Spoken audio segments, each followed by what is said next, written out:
Hello guys. In this video I would like to talk to you about Martin Heidegger. Okay, without a doubt, one of the greatest continental philosophers of the 20th century. Well, probably he is the greatest. You know, from the continental side for sure. From the analytic side, the greatest philosopher was Wittgenstein, and the greatest continental philosopher of the 20th century was Heidegger. Okay, Husserl was very influential. Derrida, Lacan, these guys do matter. They're interesting. They're deep thinkers, but Heidegger was this towering figure in 20th century continental philosophy, and he is notoriously difficult. Okay, so if you did try reading him and found it you know incomprehensible, this video is definitely for you. It will shed some light. So Martin Heidegger was a German philosopher, born in the 19th century. I just paused the video because I forgot when he was born. Just googled it quick.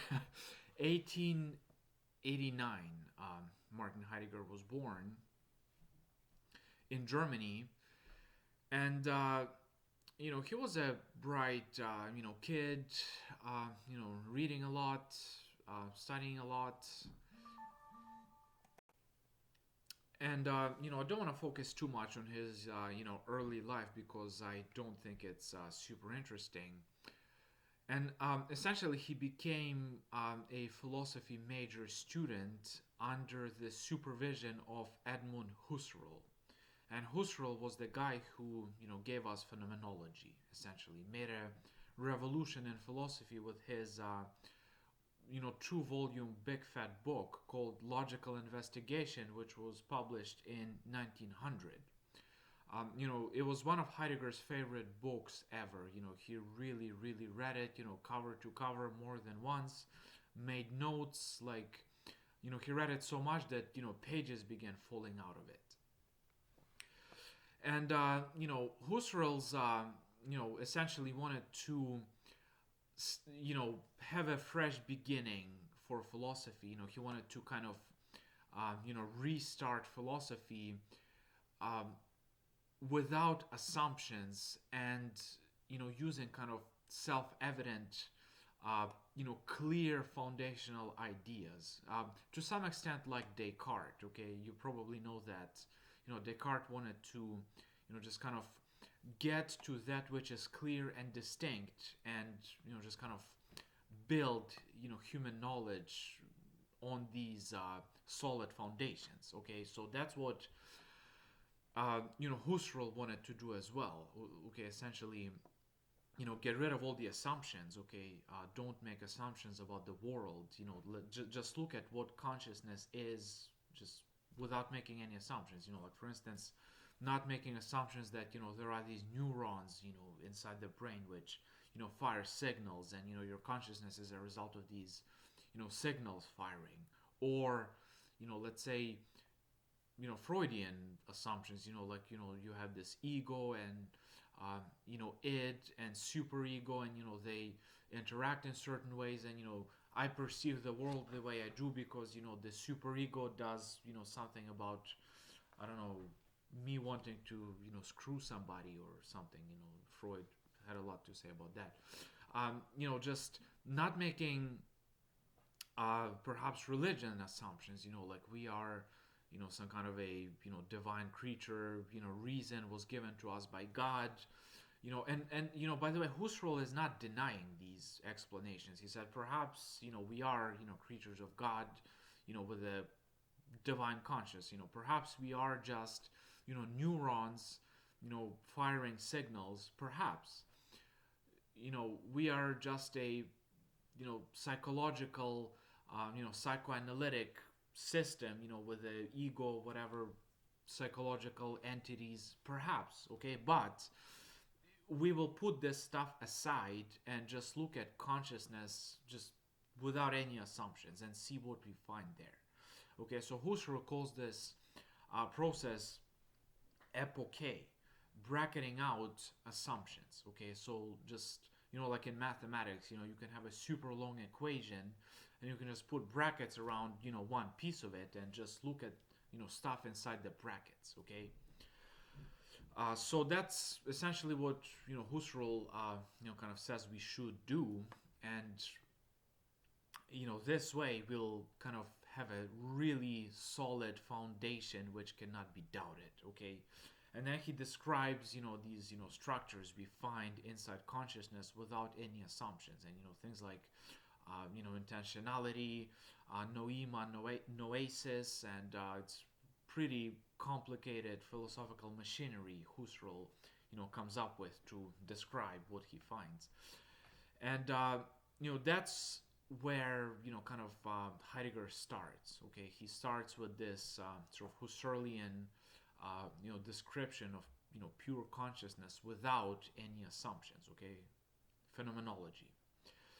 And Heidegger kind of he really was very influenced by Husserl, but he kind of thought that it's still making some assumptions. It's kind of too theoretic still. Okay, Husserl said let's not make assumptions, but he does make these assumptions that there is a subject, the human brain, and it kind of organizes knowledge in certain ways. It kind of it makes thematic statements, like theoretic statements, like I'm sure you've seen the movie Terminator. Like, do you remember how he has this red eye which kind of scans everything? It's like, oh, that's a man, that's a target to be killed, that's a animal, this kind of grid computer like mind. Well, that's what Heidegger thought that Husserl was doing, kind of just making these assumptions that we always calculate stuff in our brains. Okay, we have this kind of mathematical machinery inside us. Okay, and subject object distinction which Husserl had is also making an assumption. Okay, and Heidegger just kind of went kind of took a different path. He said, well, we are not subjects which do this kind of explicit theory upon the world. We are just a being in the world. Like, we just exist inside this world. Okay, and that's what we are. We exist in this world. We perceive stuff, and not even perceive, we cope with, we deal with things in this world, and in some kind of restrictive cases, okay, we do make theoretical statements, such as when things break down. Okay, like, and that's what Husserlian phenomenology is essentially. It's this kind of derived case. Okay, that's what Heidegger says happens. So as we are, as a conscious being, as a being in the world, and that's what we are as humans, and he calls it Dasein. As a being in the world, we just deal with equipment without really, with equipment and with kind of our life's, existential questions.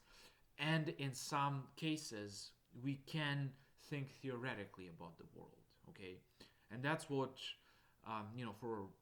once again, just to recap, that's what Heidegger thinks Husserl is doing. Like, he thinks that this special, case is the whole, phenomenology. Okay, so that's and he works it out. This whole theory in Being and Time. Notoriously difficult book. And let me give you a piece of advice. Some hipsters kind of say it's not good enough, but I really liked Hubert Dreyfus's course on Heidegger. Really gives you this foundational concepts which will help you really make sense of being in time. Okay, so if you really want to get into Heidegger, and he is worth your effort, absolutely fantastic stuff. Listen to Hubert Dreyfus's course on Heidegger, and then read Being in Time, and I'm pretty sure it will make sense to you if you do that. And later in his life, he gave lots and lots of seminars. He was these uh, graduate level courses he was teaching, Heidegger, and he dealt with other questions, like with poetry, with technology. He was pretty pessimistic about most of these things. He thought, to some extent, like Spengler, this the way the West is going, it's really doomed. By the way, Heidegger did read Spengler, and I think he kind of agreed with it, but he was just not that interested in doing deep history, as opposed to deep philosophy. Um, so yeah, he dealt with political theory. Wrote a lot, but his later philosophy is really incoherent, hard to make sense of. But Being in Time is without a doubt one of the greatest texts in philosophy ever.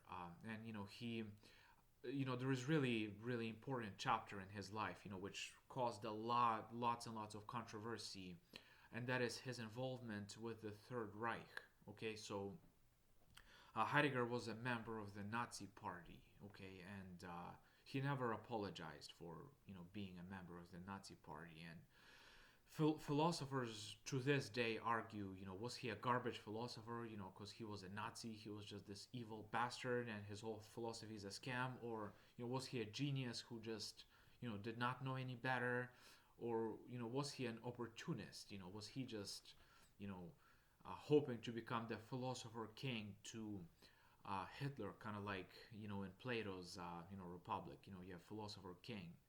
You know, did he have this kind of ambition? Was he? No one really knows for sure, but without a doubt, no one can question Heidegger being a deep philosopher, one of the greatest philosophers ever.